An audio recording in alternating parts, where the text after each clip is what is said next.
Social ఇష్యూస్‌లో మన next topic వచ్చేసి women in stem. మనం విమెన్ రిలేటెడ్ టాపిక్స్ చూస్తున్నాం గదా! ఒక్కొక్కటి సబ్ టాపిక్ చూస్తున్నాం. దేని మీదైనా మనకి క్వెషన్ అడగొచ్చు మెయిన్స్‌లో. రీసెంట్‌గా వరల్డ్ బ్యాంక్ స్టడీ దాంట్లో ఏం తెలిసిందంటే స్టెమ్ ఎడ్యుకేషన్‌లో మెన్‌కి, విమెన్‌కి మధ్యలో చాలా ఎక్కువ గ్యాప్ ఉంది అని. అంటే మెన్ పార్టిసిపేషన్ ఎక్కువ ఉంది. విమెన్ పార్టిసిపేషన్ తక్కువ ఉందంట. స్టెమ్ అని అంటున్నారు. స్టెమ్ అంటే ఏంటి? S for science, T for technology, E for engineering, N for mathematics. ఈ 4 ఫీల్డ్స్‌లో విమెన్ పార్టిసిపేషన్ చాలా తక్కువ ఉందంట. ఇంకా న్యూస్‌లో చూస్తే ఇప్పుడు స్టెమ్ ఫీల్డ్స్‌లో మనం స్టెమ్ జాబ్స్‌లో జస్ట్ 29.2% విమెన్ మాత్రమే కనిపిస్తున్నారంట పార్టిసిపేషన్. వేరాజ్ నాన్ స్టెమ్ అంటే సైన్స్, టెక్నాలజీ, ఇంజినీరింగ్, మ్యాథమెటిక్స్ కాని ఫీల్డ్స్ ఉంటాయి కదా! వాటిల్లో మాత్రం నియర్లీ 50% వరకు ఉన్నారు. 49.3 అంటే. సో ఇది దేన్ని బట్టి తెలిసింది? ఏ రిపోర్ట్ బట్టి? గ్లోబల్ జెండర్ గ్యాప్ రిపోర్ట్ బట్టి ఇది తెలిసింది. నాన్ స్టెమ్ జాబ్స్ లోనేమో చాలా ఎక్కువ మంది ఉమెన్ ఉన్నారు. బానే కనిపిస్తున్నారు. స్టెమ్ జాబ్స్ లోనేమో జస్ట్ 29% ఉన్నారు. ఇండియా సిచ్యువేషన్ చూస్తే గ్రాడ్యుయేట్స్ అంటే ఈ స్టెమ్ ఫీల్డ్స్ లో గ్రాడ్యుయేట్స్ అయ్యి డిగ్రీతో బయటకు వచ్చిన వాళ్ళు నియర్లీ 42.6% ఉన్నారు. చాలా మంది బయటకు వస్తున్నారు. కానీ వీళ్ళు బయటికి వచ్చి జాబ్ లో ఎంతమంది ఉన్నారు అంటే జస్ట్ 27% ఉంటున్నారు. ఇది వరల్డ్ బ్యాంక్ రిపోర్ట్ బట్టి. గ్రాడ్యుయేట్స్ అయితే బానే అవుతున్నారు కానీ తర్వాత జాబులు చేయట్లేదు. సగానికి సగం మంది ఎక్కడో డ్రాప్ అవుతున్నారు. దీన్నే లీకీ పైప్ లైన్ అంటారు. అంటే ఇప్పుడు పైప్ లో వాటర్ ఫ్లో అవుతుంటది కదా! సడన్ గా ఒక దగ్గర ఒక లీక్ అయింది. ఏదైనా గేట్‌వే అయిపోయింది అనుకోండి. అక్కడి నుంచి మొత్తం వాటర్ వెళ్ళిపోతాయి కదా! సో, అలా జరుగుతుంది. ఎందుకు మరి అమ్మాయిలు అలా మధ్యలో వెళ్ళిపోవాల్సొస్తుంది అనంటే, సడెన్‌గా పెళ్లి ఫిక్స్ చేసేస్తారు. మ్యారేజ్ అయిపోతది. హస్బెండ్‌తో పాటు వేరే కంట్రీకో, వేరే ప్లేస్‌కి ఎళ్ళిపోతది. చైల్డ్ బర్త్ సడెన్‌గా ప్రెగ్నెంట్ అయిపోతది. దెన్ వర్క్ కంటిన్యూ చేయలేదు. సపోర్ట్ సరిగ్గా ఉండదు. ఈ స్టెమ్ ఫీల్డ్స్ అనేవి కొంచెం దూరం వెళ్ళిన ప్రాజెక్ట్స్ వచ్చినా సపోర్ట్ సరిగ్గా లేదు. జెండర్ బ్లైండ్ ఇన్‌స్టిట్యూషన్స్ అంటే ఆమెకి కావాల్సిన స్పెషల్ నీడ్స్ ఉంటాయి గదా! మెన్‌స్ట్రుయల్ లీవ్స్ కానీ, హైజీన్ ప్రొడక్ట్స్ కానీ, శానిటేషన్ ఇవి లేక గూడా వాళ్ళు డ్రాప్ అవుతున్నారు. ఎందుకు మనకి స్టెమ్ ఫీల్డ్స్‌లో విమెన్ అవసరం అనంటే, చూడండి ఓన్లీ మెన్ పనిజేస్తే ఒక ఎకనామిక్ గ్రోత్ ఒక రకంగా వస్తది. దానికి తోడు 0.5% విమెన్ కూడా ఉన్నారు కదా! వాళ్ళు కూడా వచ్చి పనిజేస్తే ఎకానమీకి ఎంత బావుంటది? ఎంతమంది స్కిల్డ్ వర్కర్స్, ఎంత సర్వీసెస్ ప్రొడ్యూస్ అవుతాయి? నెక్స్ట్ జెండర్ డైవర్సిటీ ఉంటది. ఎక్కడ చూడు మెన్నే కాకుండా విమెన్ కూడా ఉంటే డెసిషన్ మేకింగ్ ఇంప్రూవ్ అవుతది. కొత్త కొత్త ఐడియాస్ ఒస్తాయి. కొత్త నాలెడ్జ్ షేర్ అవుతది. ఇదంతా జరుగుతది. మళ్ళీ జెండర్ పే గ్యాప్ గురించి మనం మాట్లాడాం గదా! ముందు ఆర్టికల్స్‌లో. ఇద్దరికీ మంచి పే ఒస్తది. వాళ్ళకి కూడా అవేర్‌నెస్ ఒస్తది. ఏ పొజిషన్‌కి ఎంత సాలరీ ఉంటుంది అని. ఆల్సో వాళ్ళకి డబ్బులొస్తే ఎకనామిక్ సెక్యూరిటీ పెరుగుతుంది ఆమెకి. డెసిషన్ మేకింగ్ పెరుగుతుంది. ఫినాన్షియల్ ఇండిపెండెన్స్ ఒస్తుంది. Right? Next various gender stereotypes ని మనం బ్రేక్ చేయొచ్చు. అమ్మాయిలు ఇలాంటి ఫీల్డ్స్ లో చేయలేరు, వాళ్ళు సైంటిస్ట్లు అవ్వలేరు, వాళ్ళు పెద్ద పెద్ద రీసెర్చ్లు చేయలేరు, వాళ్ళు ఏం కనుక్కోలేరు ఇన్వెన్షన్స్ అనేసి. ఇప్పుడు మనం చూడండి సైంటిస్ట్లే చూడండి, పెద్ద పెద్ద ఇన్వెన్షన్స్ చూడండి, ఎంతమంది విమెన్ ఉన్నారు, ఎంతమంది మెన్ ఉన్నారు. ఆ స్టీరియోటైప్ అట్లే ఉంది, విమెన్ ఇది చేయలేరు అని. అది మనం బ్రేక్ చేయొచ్చు వాళ్ళని స్టెమ్ ఫీల్డ్స్ లో ప్రమోట్ చేస్తే. మరి ఛాలెంజెస్ ఏంటి అంటే విమెన్‌కి డ్యూయల్ రోల్ చేయాలని ఉంటది. మెన్‌కి సింగిల్ రోలే ఉంటది. విమెన్‌కి డ్యూయల్ రోల్. ఏందంటే ఒకటి ఆమె ప్రొఫెషనల్‌గా. ఒక సాఫ్ట్‌వేర్ జాబ్‌లో మెన్, విమెన్ ఉంటే ఇద్దరికీ సేమ్ పని. ఇద్దరు అంతే కష్టపడాలి. మళ్ళీ ఇంటికొచ్చాక విమెన్‌కి వంట చేయాలి, పిల్లల్ని చూడాలి, బట్టలు సర్దుకోవాలి, ఇల్లు నీట్‌గా పెట్టుకోవాలి. ఈ పనులన్నీ మళ్ళీ విమెన్‌కే ఉంటాయి. రైట్? ఇండియాలో అయితే ఇంకా అది ఎక్కువ కనిపిస్తుంది. సో, ఇద్దరూ ఆఫీస్‌లో సేమ్ కష్టపడ్డప్పుడు ఇక్కడ మళ్ళీ వచ్చి ఆమె ఎక్స్‌ట్రా ఎలా పని చేయగలదు? ఈ డ్యూయల్ రోల్ వల్ల ఆమె 2 మేనేజ్ చేయలేకపోతది. నెక్స్ట్ వర్క్ ప్లేస్‌లో డిస్క్రిమినేషన్. ఇప్పుడు లీడర్స్‌ని చూడండి. మేనేజర్స్, సీఈఓస్, బోర్డ్ మెంబర్స్‌లో ఎంతమంది అమ్మాయిలు ఉంటున్నారు? ఎంతమంది టీమ్ లీడర్స్ ఉంటున్నారు? చాలా తక్కువ. రైట్? అక్కడ డిస్క్రిమినేషనే. మళ్ళీ స్టీరియోటైప్. ఈ స్టెమ్ ఫీల్డ్ ఏదైతే ఉందో ఇది మాస్కులిన్ జాబ్స్ లాగా. అబ్బాయిలే ఎక్కువ చేసే జాబ్స్ లాగా చూస్తారనమాట. ఇది అమ్మాయిలు చేయలేరు, అంతంత దూరాలు రారు, అంత రిసర్చ్‌లో ఇన్వెస్ట్ చేయరు, ఫ్యామిలీని వదిలేసి దూరంగా ఇట్లొస్తారు విమెన్. అది మస్కులిన్‌గా ట్రీట్ చేసేసరికి బేసిక్‌గా మ్యాథ్స్‌లో, సైన్స్‌లో గర్ల్స్ వీక్ అన్న ఆ ధోరణి అనేది స్ప్రెడ్ అవుతుందన్నమాట ఎప్పటినుంచో. నెక్స్ట్ పోనీ ఆమె దీంట్లో ముందుకెళ్దామంటే ఆమెకు కొన్ని స్పెషల్ నీడ్స్ ఉంటాయి. బెనిఫిట్స్ కావాలి. మెటర్నిటీ బెనిఫిట్స్ ఉండాలి. ఆమెకు కొంచెం స్పెషల్ లాడ్జింగ్ ఉండాలి. ట్రావెల్ అలవెన్స్ ఉండాలి. ఇవన్నీ సరిగ్గా ప్రొవైడ్ చేయవు. స్పెషల్లీ స్మాల్ కంపెనీస్, అప్పుడే పెట్టిన బిజినెసెస్ వాళ్ళు అసలే చేయలేరు.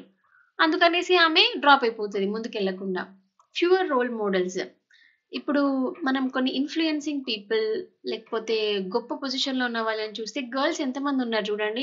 అర్రే! ఆమె ఎంత పెద్ద పొజిషన్‌లో ఉంది. నేను కూడా ఆమెలాగా అవుతా అని ఇన్‌స్పిరేషన్ తీసుకునే అంత లేరు. ఇప్పుడు ఈ టాటాలు, బిర్లాలు, అదానీలు అందరూ ఎక్కువ మెన్నే. మైక్రోసాఫ్ట్, యాపిల్ చూడండి మెన్ ఎక్కువ. సో, ఇన్‌స్పిరేషన్‌కి కూడా పెద్ద ఫిగర్స్ లేరన్నమాట. సరే దీనికోసం గవర్నమెంట్ ఏం చేస్తుంది? ఏం స్కీమ్స్ అండ్ ఇనిషియేటివ్స్ తీసుకొస్తుంది అని చూస్తే సైన్స్ అండ్ టెక్నాలజీ పాలిసీ 2013 ఇవన్నీ మన మెయిన్స్ కోసం రావాల్సిన పాయింట్స్. ఏం చేయాలి? ఏం చేస్తుంది గవర్నమెంట్ అని. ఒక పాలిసీ తీసుకొచ్చింది. వాళ్ళ participation, gender parity, gender diversity తీసుకురావడానికి కిరణ్ స్కీమ్ తీసుకొచ్చింది. కిరణ్ అంటే knowledge involvement in research advancement and nurturing. So, సడెన్‌గా ఆమె ఒక బ్రేక్ తీసుకుందనుకోండి కెరియర్‌లో మెటర్నిటీ వల్లనో, డెలివరీ వల్ల, ప్రెగ్నెన్సీ వల్ల మళ్ళా తిరిగి ఆమె కంటిన్యూ చేయడానికి ఆమెకు హెల్ప్ కావాలి కదా కొంత. దానికోసం కిరణ్ స్కీమ్ స్టెమ్ ఫీల్డ్‌లో చూడండి ఇవన్నీ మనం స్టెమ్ ఫీల్డ్ గురించి మాట్లాడుతున్నాం స్పెషల్లీ. గతి స్కీమ్ ఇదేంటిది gender advancement for transforming institutions. ఇది కూడా సైన్స్ అండ్ టెక్నాలజీలో జెండర్ ఈక్విటీని ఇంప్రూవ్ చేయడానికి, పార్టిసిపేషన్‌ని పెంచడానికి.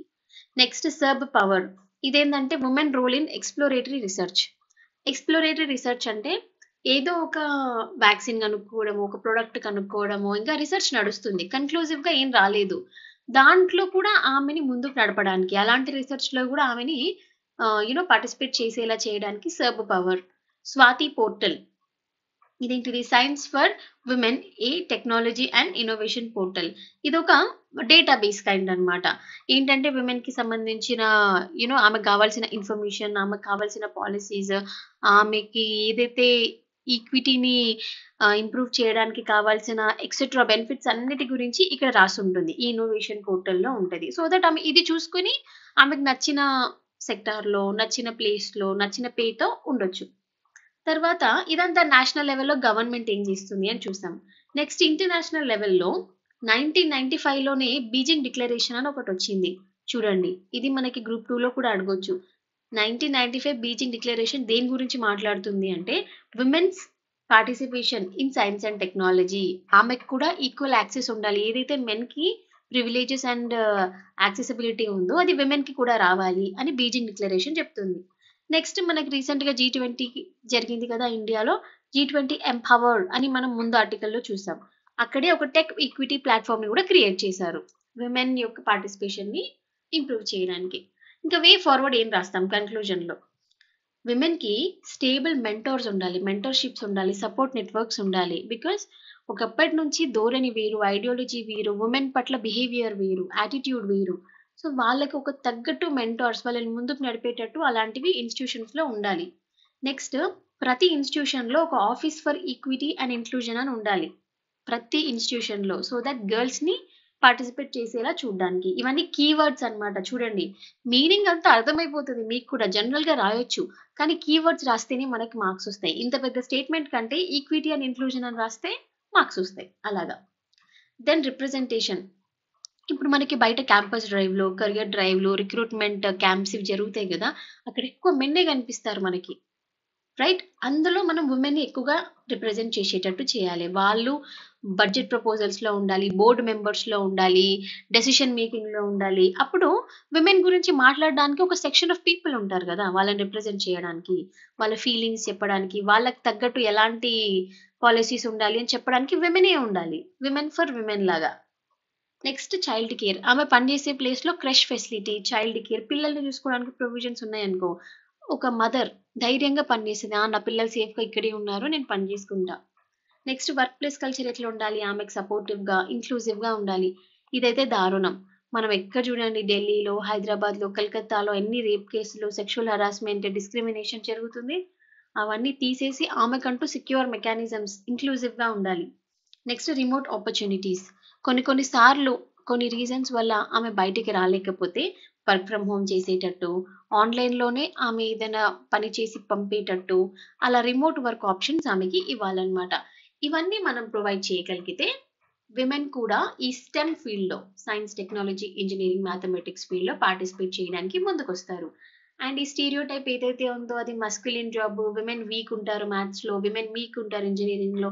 ఒకసారి ర్యాంక్స్ చూడండి. ఏ ఫీల్డ్‌లో అయినా ఐఐటీస్ చూడండి, ఐఏఎస్‌లో చూడండి, ఆర్ ఎనీ సైన్స్ సబ్జెక్ట్ చూడండి, స్పెషల్లీ స్కూల్లో బయాలజీలో వీటిల్లో ఎక్కువ బయాలజీ, ఫిజిక్స్, కెమిస్ట్రీ ఏదైనా సరే మార్క్స్ ఎవరికి ఎక్కువ వస్తాయో చూడండి. అక్కడి వరకు గర్ల్స్ కి బాగా వస్తాయి. సడన్ గా దాని తర్వాత గ్యాప్ కనిపిస్తది. ఎందుకంటే అక్కడే డైవర్ట్ జరుగుతది. పెళ్ళిళ్ళని, ప్రెగ్నెన్సీలని వెళ్ళిపోతారు. So this we have to address అన్నమాట.